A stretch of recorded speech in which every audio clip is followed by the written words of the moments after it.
नमो अरिहन्ताणं नमो सिद्धाणं नमो आयर्याणं नमो वज्रायाणं नमो लोये सौवसाहुणम्।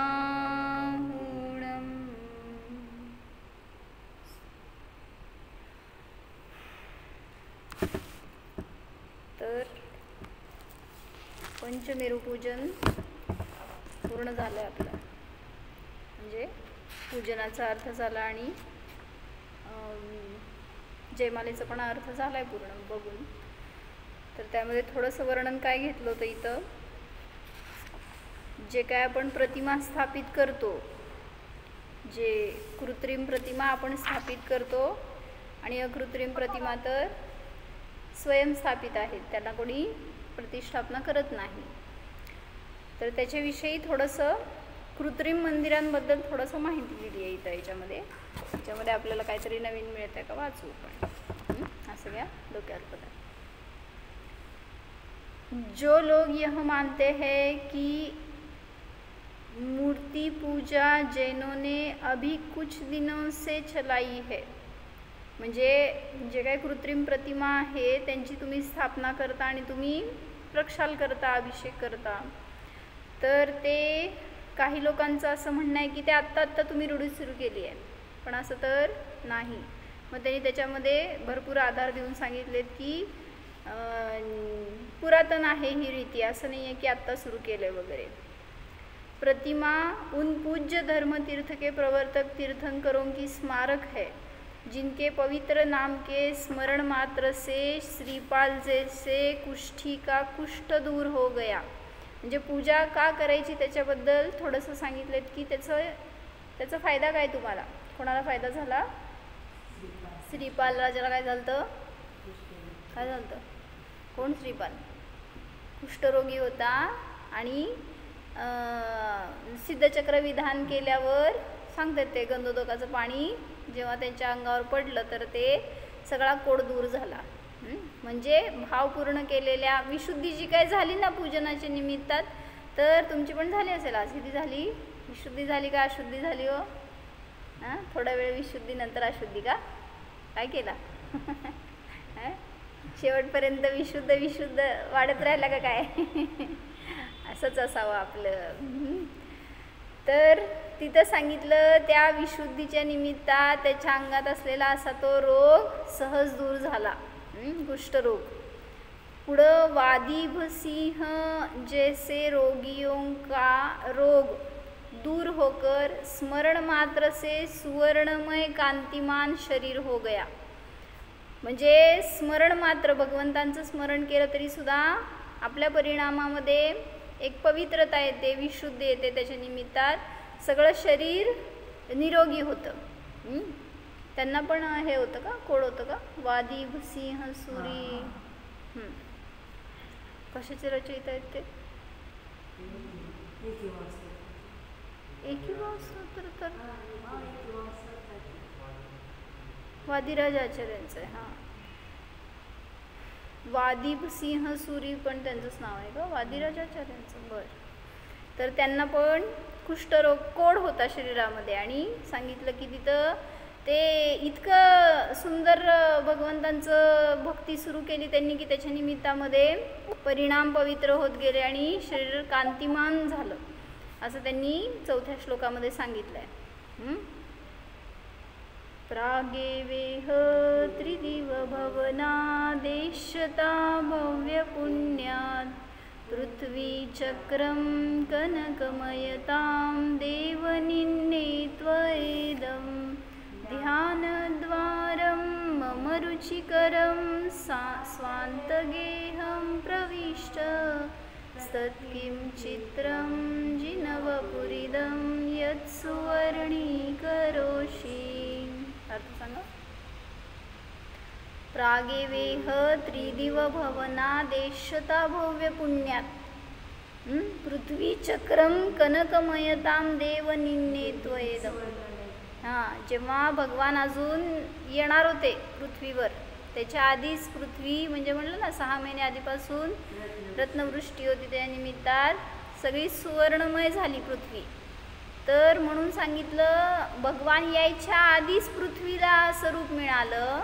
तर जेव्हा आता मी भगवंतांना माझ्या हृदयात घेतलंय म्हणजे प्रवेश झाला, मग माझं शरीर सुवर्णमय का नाही होणार? तुमचं काम आहे आता हे भगवान त्याला सुवर्णमय काम करायचं तुमचं. जे रोगी आहे ना, ते खराब आहे ना, त्याला चांगलं बनवण्याचं काम तुमचं आहे. असं ते एक भक्तिरूपाने मुनींनी असं गायलं आहे की आता माझं काय कर्तव्य नाही आहे, जे काय होणार ते तुमच्याकडून होणार आहे आणि ते चांगलंच होणार मला माहिती आहे. अशी विशुद्धी, अशी पवित्रता. असं वाटलं का गेल्यावर आपण आज सिद्धक्षेत्री गेलो आहे, आपलं कल्याणच होणार, काय आपल्याला त्रास होणार नाही, रोग होणार नाही. किती त्रास झाला जेवायला तिथं बसला. असं सगळ्यांच्याकडनं आम्ही तेच पहिलं ऐकलं. काय ऐकू विधानात झालं ते नाही सांगितलं. लोकांनी काय सांगितलं, 3 वाजेपर्यंत विधान झालं आणि आम्ही जेवायला 3ला बसलो. सगळ्याला जेवायसाठीच गेलते का काय तिथं कुणाला माहीत. ज्ञानामृत घेतलं का नाही, मग त्याच्याबद्दल कोणाची एक शब्द मी ऐकायला मिळाला नाही कोणाकडनं. काय सांगितलं, काय विशेष होतं सांग.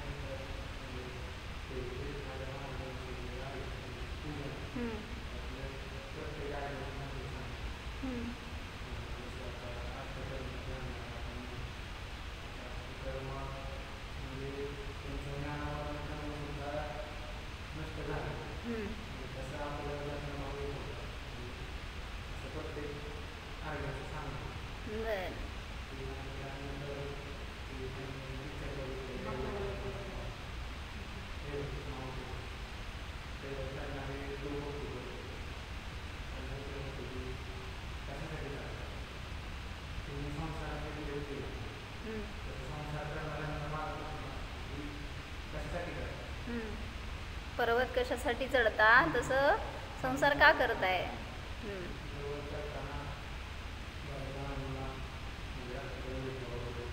ऑक्सिजन कमी पडलं, काय काय असं होत असते.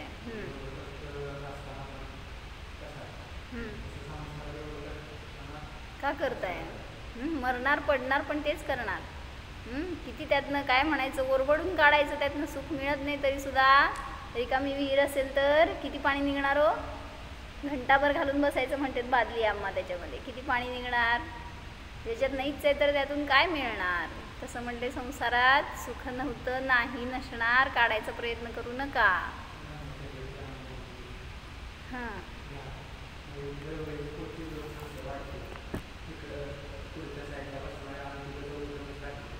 बरं, मग मी आलोच म्हणला का नाही तू? पुढच्या वर्षी मी तिथंच असणार आहे म्हणून सांगायचं. छान.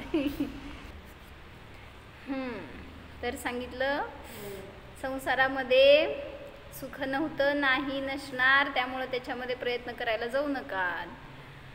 तर इथं सांगायचं होतं त्यासाठी की धर्म हे सुखाचं कारण आहे. मग तुम्हाला पूजन केलं, विधान केलं, आज सिद्धक्षेत्राचं दर्शन केलं तर लोकांना पाठ दुखाली, पोट दुखालं, डोकं दुखायलं, सगळे त्रास बाहेर यायला लागले. का होतंय सांग असं?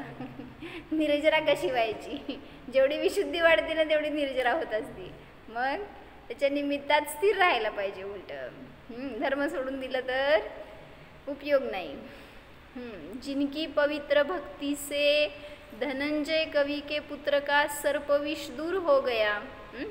पूजनाचे एक उदाहरण सांगितलेत ना, मग हे पण एक उदाहरण. धनंजय कवी काय केलं, त्यांनी विषापहार स्तोत्राची रचना केली. कधी केली?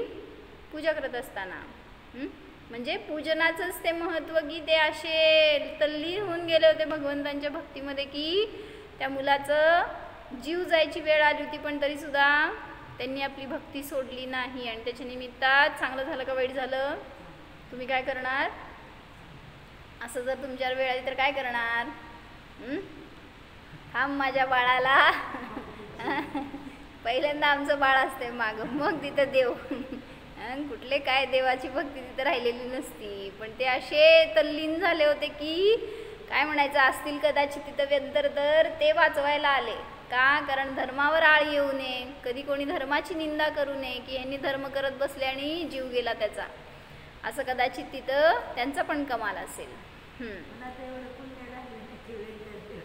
तेवढी भक्ती राहिली नाही हे सांगा हो, पुण्य राहिलं नाही तुम्हाला त्यांच्याकडनंच पाहिजे सगळं. आपली कमी पडते हे कुठं बघतोय आपण, त्यांच्यासारखी कुठं आपण भक्ती करतोय, एवढं समर्पण करतोय, एवढं ध्यान स्वाध्याय पूजन याच्यामध्ये पण आपली तल्लीनता नाही आहे, म्हणून तुमच्याकडे देव येत नाही तर देव तर तयार आहेत, आलोच.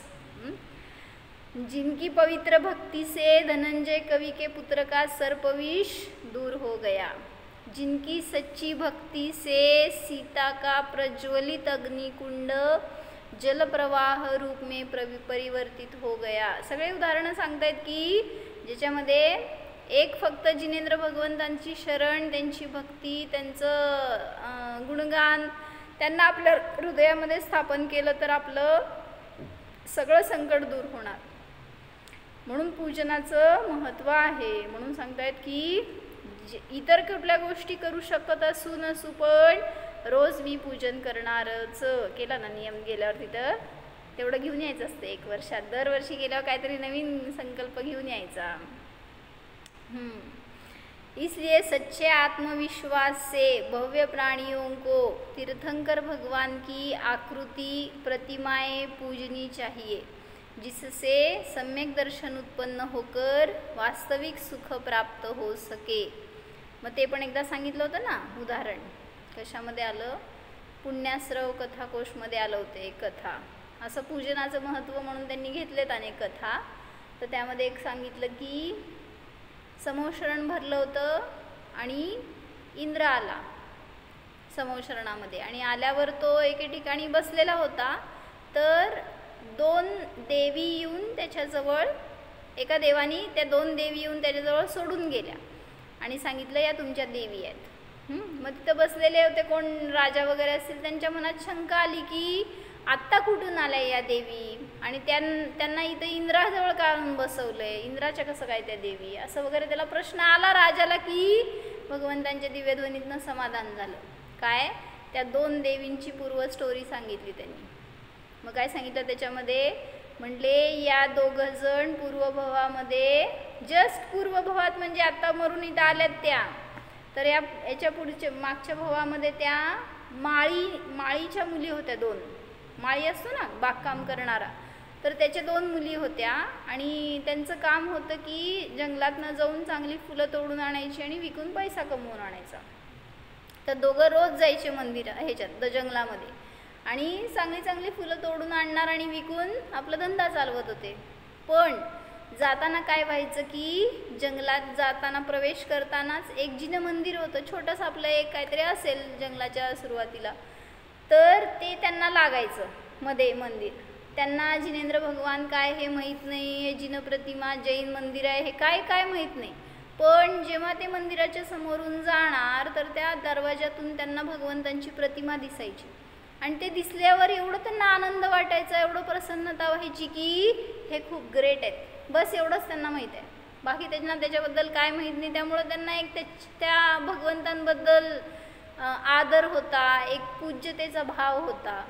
त्यामुळं त्या आणि गरीब होत्या, त्या काय करणार, त्या जायच्या, दर्शन करून जायच्या, फुलं घेऊन जंगलातनं परत यायच्या आणि येताना आपल्याजवळ दुसरं काय नाही आहे म्हणून ते फुलं त्यातली 4 ते त्या देवाच्या पायरीजवळ तिथं ठेवायच्या आणि जायच्या. हे त्यांचं रुटीन रोज चालू होतं. भाव काय होता, फक्त हे भगवान आहेत आणि काय म्हणायचं, खरे भगवान आहेत किंवा आपल्यासाठी हे आदर्श आहेत, असं एक भाव उत्पन्न झाला होता त्यांच्या अंतरंगामध्ये. त्यामुळे ते रोज येऊन भक्तीने नमस्कार करणार आणि तिथं आपल्या हातातले 2 फुलं ठेवून निघून जाणार. तर असं रोज रुटीन चालू राहिलं. एक दिवस त्या ह्याच्यामध्ये जंगलमध्ये त्यांना सर्पदंश झाला आणि दोघी पण तिथल्या तिथं मेल्या. पण भक्तीचे परिणाम आणि काय म्हणायचं, जिनेंद्र भगवंतांची शरण घेतली होती ना, त्याचं फळ स्वरूप त्या इंद्राणी झाल्या पुढच्या भवात आणि जस्ट तिथं मरून इथं वर जन्मल्या होत्या आणि समोश्रणात आल्या होत्या आणि त्या इंद्राजवळ आणून त्यांनी दिल्या होत्या की या तुझ्या राण्या 2. म्हणजे पूजनाचं फळ नियमाने या भवात आणि पुढच्या भवात आपल्याला सुखाचीच प्राप्ती होते, हे त्यातून सांगायचं होतं. म्हणून सांगतायत की आपला आनंद वाढावा, आपल्याला एक प्रसन्नता व्हावी, एक संसाराचा नाश व्हावा. असं परवा एकांचा मला फोन आला होता आणि ते म्हणले ज्ञानाची महिमा वाचतोय म्हणले, आणि त्याच्यामध्ये एक वाक्य वाचलं काय की तुम्ही मंदिरात जाता तर तुम्हाला, त्यात आहे लिहिलेलं वाक्य असं म्हणतात, मला माहीत नाही आता कशात आहे, बघावं लागेल कुठे आहे. तर त्यांनी सांगितलं म्हणले त्यातलं ते वाक्य फार स्पर्श करून जात आहे असं मनामध्ये किंवा डोक्याला सारखं ते चालना मिळते की मंदिरात गेल्यावर आपल्याला असं आठवतं का की मी माझ्या कर्मांचा नाश करायला इथं आलोय, असं ते वाक्य मला रोज स्पर्श करतं म्हणतात मंदिरात गेल्यावर. आणि असं ते काय म्हणायचं पर्पजफुली एखादी गोष्ट आपण करायला लागल्यावर जास्त आठवतं परत परत. मग तसं ते रोज मंदिरात गेल्यावर तसा अनुभव करतायत की मी कशासाठी आलाय हो, सगळे रोग दूर करायला. हाय डॉक्टर आपल्याकडं म्हणल्यावर कशासाठी आलाय हो, हाय वेळ चला जाऊन येऊ आपण. कसं म्हणजे आपला हा उद्देश नसतो की संसाराचा नाश करायला आम्ही इथं आलोय, म्हणून आम्ही परत जाणार नाहीच, घर माझं नाही, घरातले माझे नाहीत, मी इथंच राहणार. संस्कार तर करून बघा, काय करायचं आहे आपल्याला, काकी म्हणा आता माझा संसार नाही, संसारातले कोणी माझे नाहीत, मी इथंच राहणार आणि आत्मकल्याण करणार. काय अवघड आहे आपल्यासाठी, सोपं आहे की नाही. चला म्हणा मी जात नाही, कसं आपल्याला लगेच घर दिसलं. काय सांगत होते मी,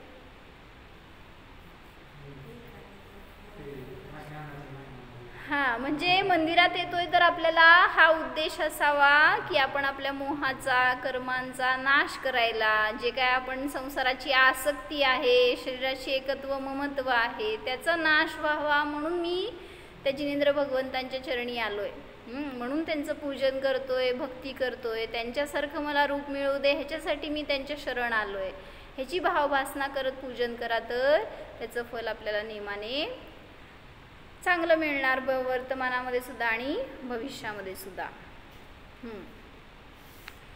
तर इथं त्यांनी एक प्रश्न विचारलाय की नवीन मंदिर बनवायचं का जुन्या मंदिरांचा जीर्णोद्धार करायचा. सगळे तुम्ही जुन्या विचारसरणीचे म्हणून असं म्हणताय. आजकाल लोक नवीन मंदिरवाले काय म्हणतात माहिती का, म्हणजे मध्ये सांगितले मी तुम्हाला, काय सांगितले, हां म्हणले जुन्या मंदिरांचं लाईफ किती असते हो, जरी तुम्ही डागडुजी केला, रिनोव्हेशन केला तरी सुद्धा सांगा आत्ता भरत चक्रवर्तीच्या काळातली मंदिरं आहेत का, रत्नांची होती सगळी मंदिरं, तर राहिली का, गेलीत ना ती. म्हणून नवीन नवीन मंदिरं बनवत राहावं असं एकांचं मत आहे. तर ते पण बरोबर आहे म्हणायचं, काय आता खरं चुकीचं म्हणायचं, बरोबर म्हणायचं, असेल जसं ते ह्याच्यात काय लिहिलं ते वाचते मी. वर्तमान में हमारे देश में प्राचीन और अर्वाचीन जिन मंदिर और जिन प्रतिमाएं बहुत काफ़ी संख्या में पाई जाती है. कहीं कहीं तो पूजन प्रक्षाल तक की भी व्यवस्था नहीं होती. कुठं आम्ही प्रत्यक्ष बघून आलोय तमिळनाडूमध्ये वगैरे अशी मंदिरं ओस पडली आहेत. एकेका गावांमध्ये 2-2, 3-3 अशी भव्य भव्य मंदिरं आहेत दगडी, पण एकही घर नाही आहे जैनांचं. काय चालायचं, काय व्हायचं, त्या मंदिरांचं संगोपन कोण करायचं, काय म्हणायचं, तिथली रक्षा, तिथलं सगळ्या गोष्टी आल्याच ना मागून, सगळं जैन लोक येऊन करतात आणि मग त्यांच्यासाठी ते टुरिस्ट प्लेस झालं, येऊन बसणार, आपलं सगळं संसार क्रिया करणार. प्राचीन अनेक जिन मंदिर जीर्ण और शीर्ण अवस्था में मौजूद है.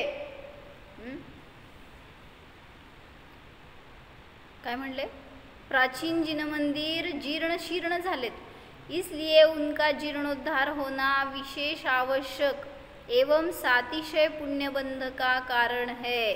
म्हणजे तुम्ही त्या जुन्या मंदिरांचं, म्हणजे त्या जुन्या मंदिरांना तुम्ही पडझड व्हायला सोडून देणार का हो नवीन मंदिरं झाल्यावर.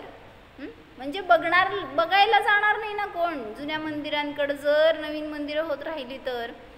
म्हणजे मग असलेल्याच नाश होण्यासाठी आपण त्यांना सोडून दिल्यासारखं झालं. म्हणून सांगतायत की ते सगळ्यात मोठं पापाचं कारण आहे जर त्या जुन्या मंदिरांकडे दुर्लक्ष झालं तर. उनका जीर्णोद्धार होना विशेष आवश्यक एवं सातिशय पुण्यबंध का कारण है. कारण त्या मंदिरांची तिथं असणाऱ्या काय भगवान असतील, जिनवाणी असेल, सगळ्याची रक्षा ह्याच्या निमित्तात नियमाने पुण्याचा आश्रव बंद होतो. शास्त्रकारों ने नए मंदिर बनवाने की अपेक्षा प्राचीन मंदिरों का जीर्णोद्धार करना विशेष पुण्यबंध का कारण बतलाया है. काय वाचले? इथं नाही आहे, तुम्ही या समोर माझ्या जवळ. नए मंदिर बनवाने की अपेक्षा प्राचीन मंदिरों का जीर्णोद्धार करना विशेष पुण्यबंध का कारण बतलाया है. म्हणजे नवीन मंदिरं बांधण्यापेक्षा जुन्या मंदिरांचं जीर्णोद्धार करण्यामध्ये, कारण त्याचं रक्षण झालं ना तुमच्या निमित्तात जर त्याचं जीर्णोद्धार केला तर. कुठं काय केलं, कधी आपण कुठं गेलो असणार क्षेत्रावर, पाहिलं असणार की ती मंदिर किती पडझड झालं आहे, किती तिथं दुरावस्था आहे, कोणी पाहणारं नाही आहे. काय केलं आपण कधी? आपलं एखादं पाऊल तरी गेल्यावर ॲटलिस्ट तिथं असणाऱ्या त्या कोण सांभाळतात त्यांना, कुठं कुठे एक मंदिर, 2 मंदिर. आता आम्ही गेलो होतो इब्राहिमपूरला, तर तिथं बघितलं तर किती मंदिरं, 2 मंदिरं आहेत. किती पुरातन आहे ते, हजारो वर्षांपूर्वीचं मंदिर आणि एकच घर आहे पंडितांचं. मग आम्ही त्या पंडितांच्या घरी जाऊन बसून बोललो, त्यांना सगळं व्यवस्थित समजवलं, त्यांना आवश्यक असणाऱ्या गोष्टी दिल्या आणि स्थितीकरण केलं की तुम्ही तर सोडून जाऊ नका, कारण एकच घर आहे तिथं असायला. म्हणजे असं थोडंसं आपण त्या मंदिराचं रक्षा व्हावी याच्यासाठी एखादं पाऊल काढायला पाहिजे पुढं. अभिप्राय यह है कि जहाँ पर जिन मंदिर नहीं है वहाँ भव्य प्राणियों के धर्म साधन के लिए नया मंदिर बनवाने वालों को धर्मस्तंभ खड़ा करने के कारण सातिशय पुण्यबंध अवश्य है. काय ऐकताय काय? काय करताय? कुठं आहे तुम्ही? काय म्हणले तुम्ही? वाचा, मी सांगते, जाऊ दे. नाही, नवीन मंदिर बांधायला सांगितलं. हो, जिथं ज्या ठिकाणी मंदिरच नाही आहे अशा ठिकाणी मंदिर बांधला की तर तो धर्माचा स्तंभ होईल. तो मनुष्य म्हणजे धर्माचा आधार बनेल कदाचित. जिथं कुठं मंदिर नाही आहे तिथं अन्य भव्य प्राण्यांसाठी धर्माचं साधन करून दिलं त्यांनी उपलब्ध, तर त्याला नियमाने सातिशय पुण्याचा बंध होणार. परंतु जहाँ जिन मंदिर मौजूद है वहाँ पर अपनी नामवरी या मान कषाय की पुष्टि के लिए नया मंदिर बनवाना कोई विशेष लाभकारक प्रतीत नहीं होता है. कुठं बनवायला आता? पंढरपूरच्या जवळ मंदिर बनवायला. काय नाव त्याचं? कवटाळे. काय करायचं तिथं? किती जैन वस्ती आहेत? त्या गावात कुठे आहेत प्रॉपर? एक तर ते गावातच नाही आहे असं मी ऐकले, गावाच्या बाहेर कुठं तर आहे. हां, मग तेच ना, त्या ठिकाणी जिथं मंदिर बनवायचं म्हणताय तिथं समाज नाही, तिथं येणारे जाणारे कोणी नाही, काय रक्षण होणार? अशा ठिकाणी कोणाला लाभ होणार असेल तर मंदिरं बांधणं वेगळी गोष्ट आहे. अशा ठिकाणी जिथं की जावा जंगलामध्ये आणि मंदिर बांधा, काय उपयोग आहे त्याचं? म्हणजे म्हणायचं आहे की उलट आपण बांधून काय प्रतिष्ठापना करून त्याचं अविनय करण्याचा दोष लागेल दुसरा. म्हणून सांगितलं ठीक आहे मंदिरं बांधतोय तर ह्याची पहिल्यांदा सावधानता असावी मागं की त्याचं पूर्ण काय म्हणायचं शेवटपर्यंत चांगलं देखरेख होणार आहे, त्याचं चांगलं यूज होणार आहे लोकांना, त्याच्यामध्ये स्वाध्याय ध्यान आदींचं कार्य चालणार आहे, ह्याची सगळ्याची जर असेल आवश्यकता तिथं तर अवश्य बांधा. त्याच्या निमित्तात सातिशय पुण्यबंध होणार.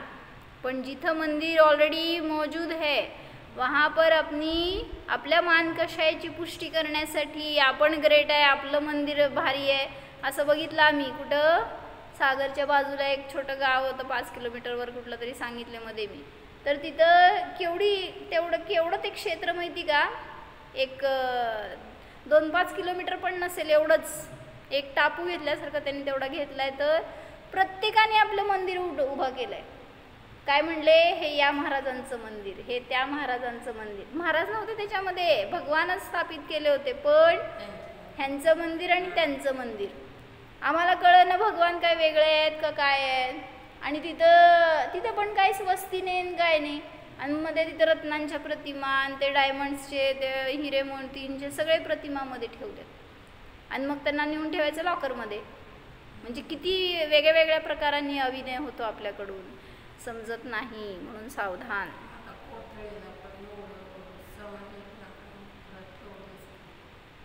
समाज असताना रक्षा नाही आहे, तिथे समाज नसताना कसं रक्षा व्हायची असं मला म्हणायचं आहे.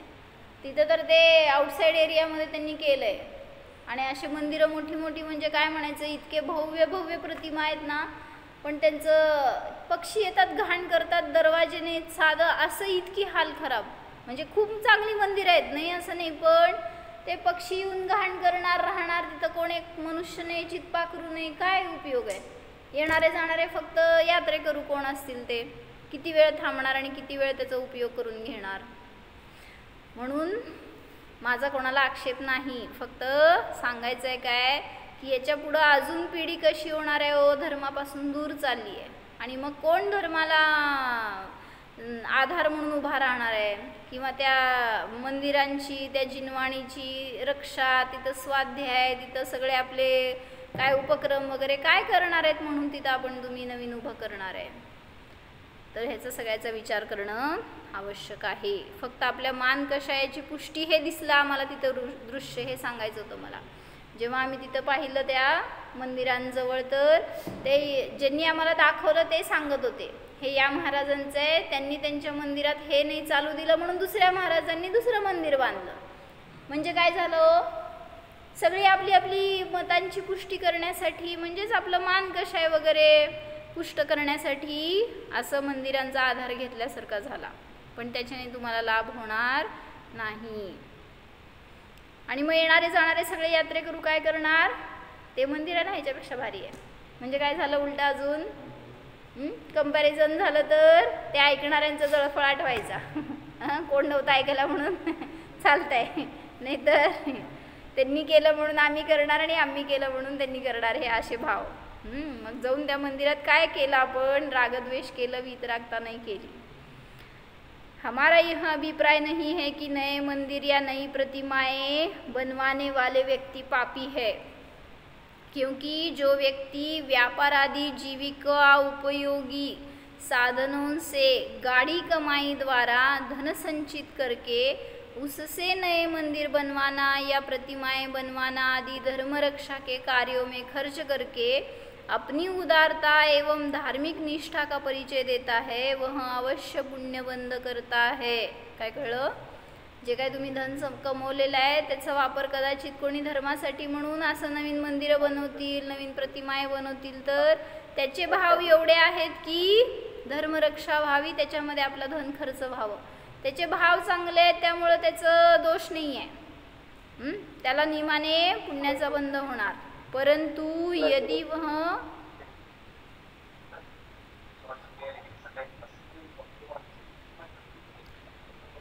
यदि वह पुरातन मंदिरों के जीर्णोद्धार में तथा जहाँ पूजन प्रक्षाल नहीं होती वहाँ पर पूजन प्रक्षाल के प्रबंध में अपनी गाड़ी कमाई से संचित की हुई संपत्ति को लगावे तो विशेष सातिशय पुण्यबंध होगा.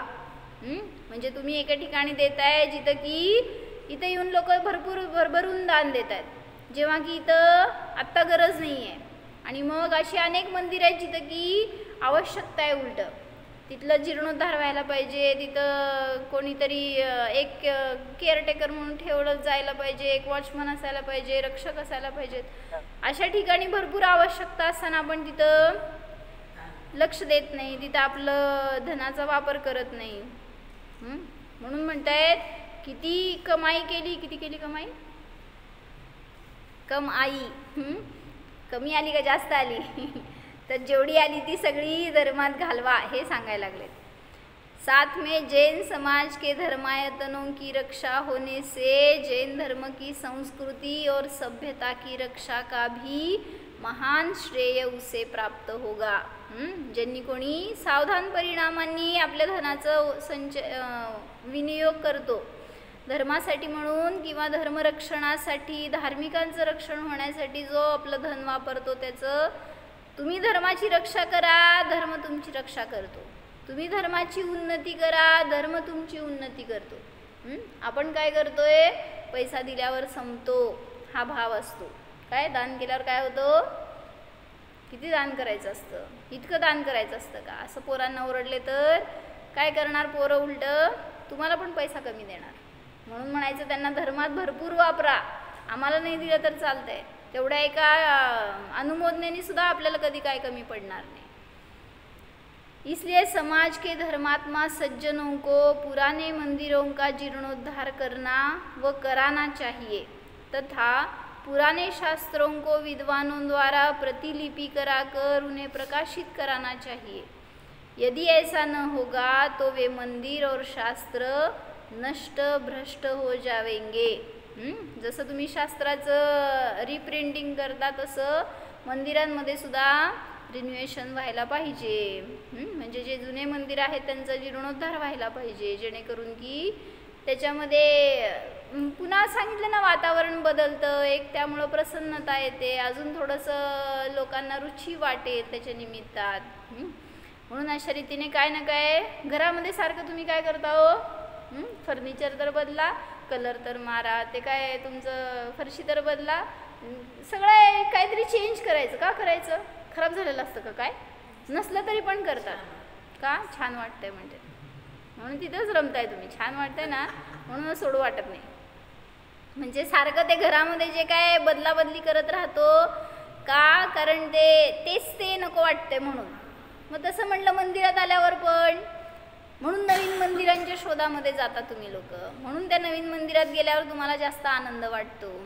म्हणून सांगताय तिथं की जे आहे ते मंदिर नवीन करा ना, लय तुम्हाला अशी इच्छा आहे तर. दिसणार तर भगवान तेच आहेत, नवीन असू दे नाही तर जुने असू देत, भाव तर तुम्हाला वितरागतेचाच देणार आहेत. पण तुम्ही जाऊन तिथं रागीत वेशी होताय तर त्याच्यासाठी म्हणून जुन्या मंदिरांचं पण जीर्णोद्धार करा, त्याच्याकडं लक्ष द्या, त्याचं संगोपन करा.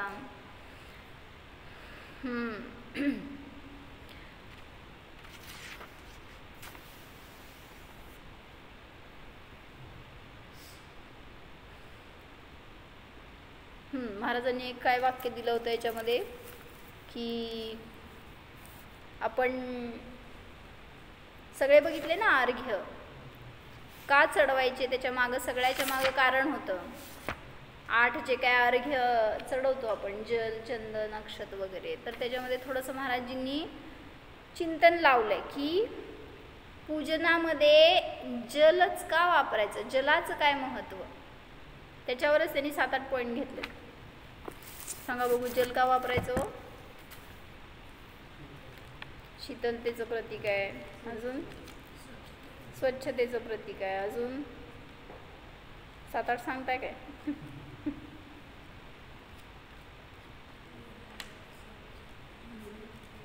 निर्मळतेचं प्रतीक आहे, अजून ते त्याचा मूळ स्वभाव सोडत नाही, म्हणजे पाणी बॉईल केलं तरी परत थंड होतं.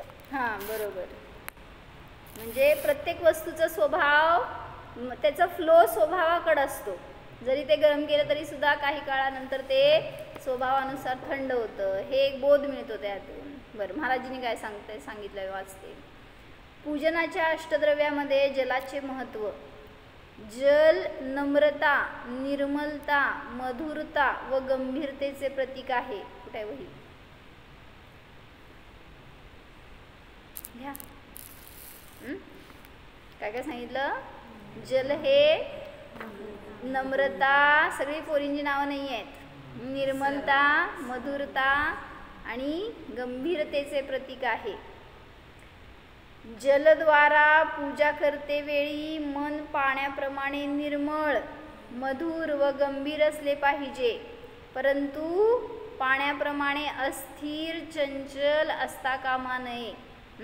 वास्तविक स्वभाव पाण्याचं स्थिर आहे, वाऱ्याचा त्यात प्रवेश झाला तर ते चंचल बनते, पण पाणी हे स्वभावाने स्थिर आहे. तर अस्थिरता आणि चंचलता येऊ नये ह्याच्यासाठी म्हणून मी जल चढवतो. पुढं, ज्याप्रमाणे हलणाऱ्या पाण्यात आपली मुखाकृती दिसत नाही, अशुद्ध जल असेल तर त्याच्यामध्ये तुम्ही प्रतिबिंब पाहू शकत नाही, त्याप्रमाणे हां दिसणार नाही, बरोबर. स्वच्छ पाणीसुद्धा हलायला लागलं तर तुमची इमेज दिसत नाही, लय वेळा बघितले दिसतंय. त्याप्रमाणे अस्थिर मनामध्ये भगवंतांचे दर्शन होत नाही. आरशे कमी पडलेत म्हणून पाण्यात बघायला जात आहे काय तोंड. तर तसं अस्थिर मनामध्ये भगवान कसे प्रवेश करणार, त्यांचं दर्शन कसं होणार, म्हणून स्थिर करण्यासाठी म्हणून जलाचं एक प्रतीक दाखवलं. पुढं पाण्याने ज्याप्रमाणे मळ धुतला जातो त्याप्रमाणे पाणी चढवून मी माझे रागद्वेष रूपी मळ धुण्यासाठी जलार्पण करतो. काय कळलं? हां, म्हणून मी जल चढवतो. पाण्याने जसं मळ धुतला जातो तसंच रागद्वेष रूपी मळसुद्धा या पाण्याने धुवून टाकण्यासाठी म्हणून मी हे जल चढवतो. पाणी अनादिकालापासून प्यायले परंतु तहान भागली नाही. विषयाची आशारूपी तृष्णा मिटवण्यासाठी विषयरूपी जलसेवन केले परंतु इच्छारूपी तहान त्याने शांत झाली नाही. म्हणून भगवान हे जल आपल्या चरणी समर्पण करून समतारूपी जल पिऊ इच्छितो. ये की पुढं 5 मिनिटं 5 मिनिटं थांब की चालतंय. काय सांगितलं? जल का चढवायला लागलेत ह्याचं महाराजींनी कारण सांगितलं. तर आपण फक्त म्हणतो निर्मळतेचं प्रतीक किंवा काय अजून स्वच्छतेचं प्रतीक म्हणून, पण महाराजांनी 6-7 कारणं सांगितली आहेत का जल चढवायचं. तर पहिलं सांगितलं गंभीर असतं जल, त्याच्यासारखं गंभीर राहण्यासाठी म्हणून जल चढवायचं. दुसरं सांगितलं हां चंचल आणि अस्थिरता नष्ट करण्यासाठी म्हणून जल चढवा. बस घ्या त्या खुर्चीवर तर बस 5 मिनिट. हां असू दे तिथं बसते. तिसरं सांगितलं जर जल हलायला लागलं तर त्याच्यामध्ये तुम्ही प्रतिबिंब पाहू शकत नाही. तसं म्हणलं की जर ज्ञान अस्थिर झालं तर भगवंतांचं प्रतिबिंब किंवा आपल्या आत्म्याचं प्रतिबिंब आपल्याला दिसणार नाही ज्ञानामध्ये, म्हणून जल चढवतो. चौथं जसं जलाने मळ धुतला जातो तसं या जलाच्याद्वारे मी रागद्वेष रूपी मळ धुतो. म्हणजे शुद्धोपयोग रूपी जलाने मी रागद्वेषाचा मळ धुण्यासाठी हे पूजन करतो. 5वं सांगितलं पाणी अनादीपासून पिलं तरी तहान भागली नाही. विषयाची तृष्णा, विषयाची आशारूपी तृष्णा मिटवण्यासाठी म्हणून मी हे जल चढवतो. इच्छारूपी तहान त्याने शांत झाली नाही म्हणून हे जल भगवंतांच्या चरणी अर्पण करून समतारूपी जल पिऊ इच्छितो. 6वं म्हणलं ज्याप्रमाणे सगळ्यात चांगलं सांगितलं पाषाणासारखी कठोर वस्तू सुद्धा निरंतर जर जलाचे थेंब पडले तर कठोर वस्तू देखील पाण्यामुळे हळूहळू फुटते. त्याप्रमाणे सम्यक ज्ञान रूपी जलाने विकाराचा नाश होतो, संसाराचा नाश होतो. कितीही कठोर असू दे तुमचा संसार, तुमचं कर्मबंधन, तरी त्याला भेद पडणारच. कशाच्या द्वारे? सम्यक ज्ञानाच्या द्वारे. म्हणून हे जल निरंतर प्राशन करा. माताजी पण सांगतात काय चालताना सुद्धा तुम्ही जाणू शकताय, खाताना जाणणार आहे. हे भावभासन करणं हेच म्हणायचं थेंब टाकणं आहे. जसं ते निरंतर पडत राहिलं तर त्या दगडाला सुद्धा छिद्र पडतं. तसं म्हटलं की आपल्या या कर्मांच्या घट्ट बसलाय ना जे आवरण, तर त्याला का नाही छेद होणार? होणारच. म्हणून सांगतायत काय आपल्यावर हे संस्कार करा. आणि शेवटचं सांगितलं ज्ञानरूपी जल चढवण्यासाठी बाहेरील अनुकूलतेची आवश्यकता नाही. म्हणजे आहे जल माझ्याजवळ शुद्धोपयोग रूपी जल, ते चढवण्यासाठी मला बाह्य कुठल्याही अवलंबनाची गरज नाही. म्हणून जेव्हा आपण ते पूजन करतो त्यावेळेस ही भावभासना करणं आवश्यक आहे.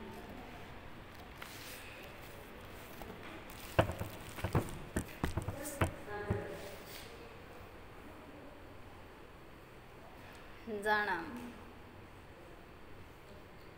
हा मी स्वच्छत्व शक्ती संपन्न जीव आहे. माझ्यामध्ये रागद्वेष रूपी मळ नाहीच. माझ्यामध्ये कशाय भावाचा मळ नाहीच. अस्थिरता नाही, चंचलता नाही, स्वभाव जाणा. स्थिरस्वरूपोऽहम् गंभीरस्वरूपोऽहम्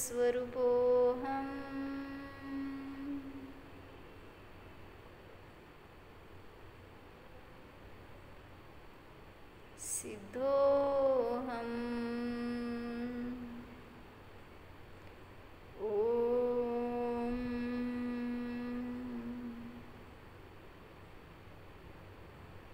विसर्जन. नमो अरिहन्ताणम्